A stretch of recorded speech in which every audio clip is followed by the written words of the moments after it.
What's going on, everybody? GemMint here with the new comic book day reviews for Wednesday, August 31st. And being that it's the last Wednesday of the month, I think the 5th Wednesday, we've got a super short week of comics. I've got a handful of Marvel titles, 2 DC titles, and I'm going to talk about 2 books that I was able to read on pre-release. Before we get into my mostly non-spoiler review, I do want to highlight that I'll be on Whatnot Live today at 2 p.m. Pacific, 5 p.m. Eastern. We're doing a bunch of #1 giveaways too, man. We got Batman 1 from the New 52, Lobo 1 from Volume 2, Venom Lethal Protector 1.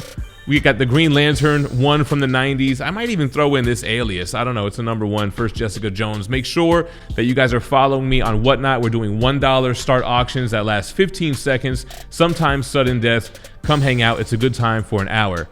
With that out the way, let's jump into those pre-release books that I mentioned. From Image Skybound, we're going to talk about Everyday Hero Machine Boy. This is by Irma Navilla and Tri Vong. So this is a graphic novel. I think it was like 150 pages or so, and it felt like a Western manga. It kind of felt comic booky, but it had like manga vibes. It's in color, and I really was immersed in this story. I know it's for a younger audience, but I really dug this machine boy that came down from a meteor to this shielded city, think like the Simpsons movie, falls into the life of this elderly couple who have a karate dojo, but there's so much more that goes on to it. This little boy who ends up causing calamity everywhere he goes becomes part of the family, and there's a lot of somber moments throughout here, a lot of big explosion stuff, a lot of slice of life things happening in here. I'm being vague on purpose. I think it's worth the pickup, man. It's like one of those characters that you resonate with, and you really feel something reading this book. So I dug that. That comes out in September. Don't have the exact date. I also got a chance to read Lorenzo Di Felici's Chroma, issue 1. This is also from Image Skybound. This goes FOC October 10th. You guys should definitely pick this up. Look at the cover here. So you have this little girl, and notice that she's in black and white, and she's got like this skeleton thing around her. Where do I even begin with this book, trying to keep it non-spoilery? So the humans, in their arrogance, tried to create a new color, but the god of colors didn't like this and sent these huge alligator type of lizards to destroy these humans. So in order to remain safe from these lizard oppressors, they had to basically attack on Titan, but clear everything in their palace void of color. So everything is like covered in ash, and through generations they've weaned out people with colorful hair and colorful eyes, and they have to live in black and white. But that's just like one little aspect of this story. This #1 was a long issue too. It looks like it has an $8 cover price. The story focuses on a little boy who witnesses the resurrection of the character on the cover here, and he basically questions his duties. To kind of paraphrase, he's seeing the cracks in the establishment that he's been raised up in.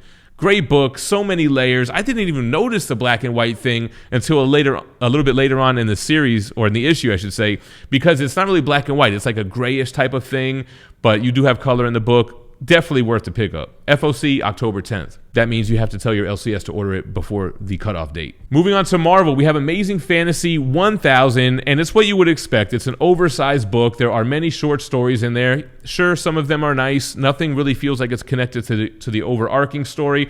I did like the Spider-Verse story. I thought was kind of interesting. Then you had the old man Peter standing Mary Jane up for their anniversary dinner, as he does every year. You know, if you're a Spider-Man sucker, you might want to pick it up, but I don't know. I think it was an easy pass if you're just in it for the story and the continuity. Why is it Amazing Fantasy 1000? What is it? What, Legacy ASM plus the AF-1530 issues? Who the hell even knows? Moving on to Thunderbolts, we have a new #1. This one is by Zub, Izaksky, and Tartaglia. So this is the Clint Barton-led Thunderbolts. This is from the Devil's Reign storyline, where Luke Cage is the mayor of New York City. Now, Wilson Fisk previously outlawed all superhero teams in New York City except for the Thunderbolts, which was his villain team.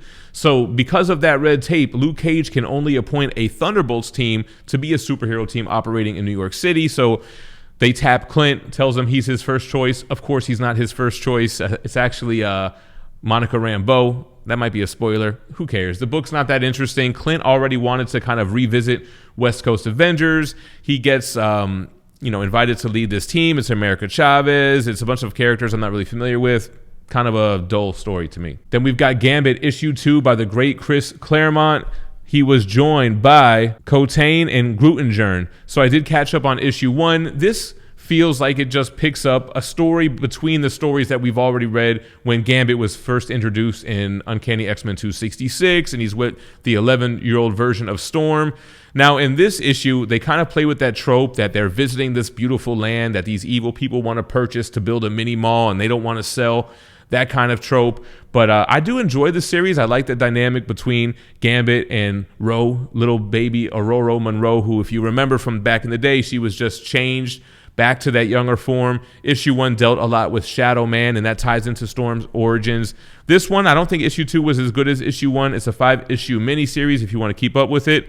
I dug the artwork. I like Gambit's little love interests that I feel like are going to be sprinkled out more and more throughout the miniseries, but that's yet to be seen.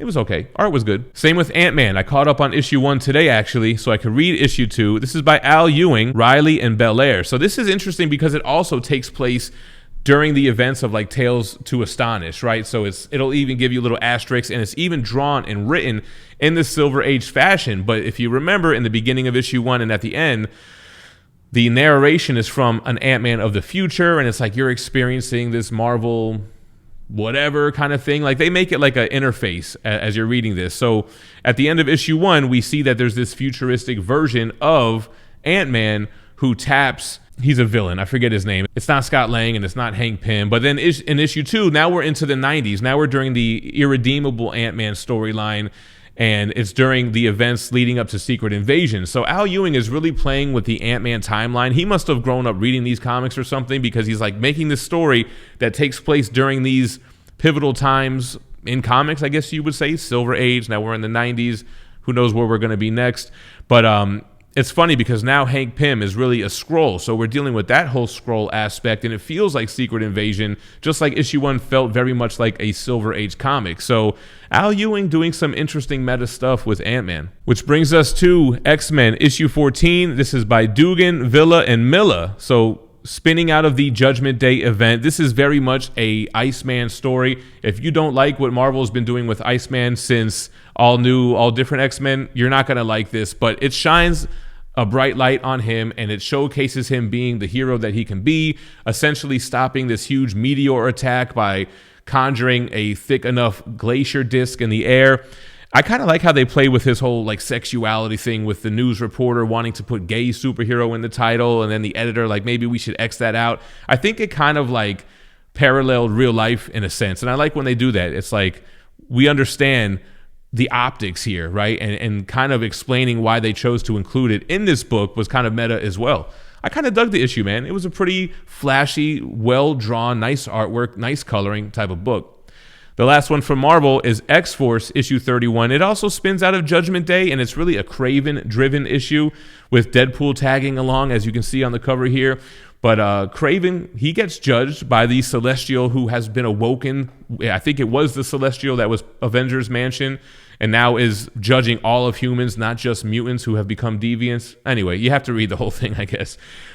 Some great stuff with Deadpool and Kraven here. I'm still trying to figure out why anybody would even be scared of Kraven, although he does have a loophole with the Krakoan portal. So that was kind of interesting. I don't know, I kind of dug it. It wasn't really that much going on, but it was interesting nonetheless. Which is going to bring us on over to DC, and Wonder Girl has an annual for 2022 by Jones, Marquez, Boo, Mello, Dewey, Lennox, and Belair, The Secrets of the Amazon Revealed. So this annual, like most DC annuals, have been pretty strong lately. They don't just have a kind of compilation of stories. It's actually one solid story giving us a, what's the unicorn's name? Is it Jeffrey? Jerry is the Pegasus name. So we get a little origin on Jerry, and then we get where we are with Wonder Girl meeting with her boyfriend, Zhao, but he's got a new girlfriend, and there's like obviously a sinister nature there. So we get that villain's backstory, and I thought it was a solid issue. I like the Yara Flor stuff. It's kind of sad that they can't really stick her own title. They had, a few issues for a series, and then they've put her in this War of the Amazon stuff. She's got an annual now. Feels like they like the character. They just don't really know what to do with her.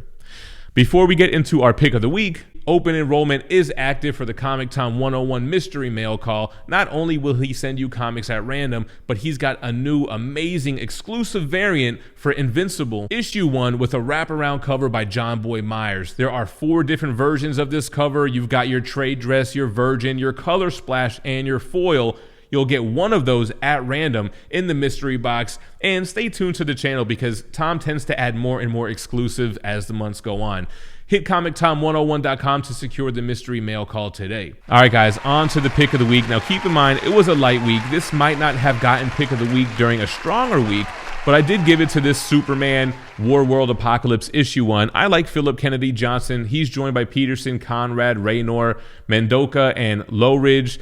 So the thing is, they've been, putting Clark Kent on the sidelines so that they can have John be Superman in the main continuity. So he's been off on War World fighting this battle without all of his powers. It comes to an end here. Not going to spoil it. Some decent stuff with Mongol and somebody who's been behind the scenes the whole time and the reason why he did all this and how Superman was lured to begin with. So that was all okay. I think I really gave it pick of the week because of that last page and what it means for the next issue of Action Comics.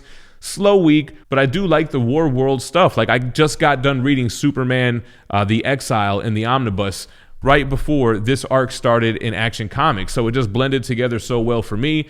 I think that overall the War World stuff was dragged on a little bit too much, but I think they had to because, again, what was going on with Jonathan Kent and everything. But like the ending, I'm interested to see what they do with Superman moving forward in Action Comics. It looks like he's going to stay in Action Comics, but we'll have to see what happens.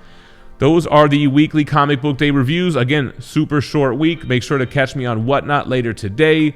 Make sure to catch all the other videos. We are giving away that Storm Premium format. We're going to do the drawing live on Sunday. You can check a couple of videos back to see how to enter into that giveaway. It's free. It's a little game. It's fun. And thanks for watching, y'all. Stay minty fresh. Peace.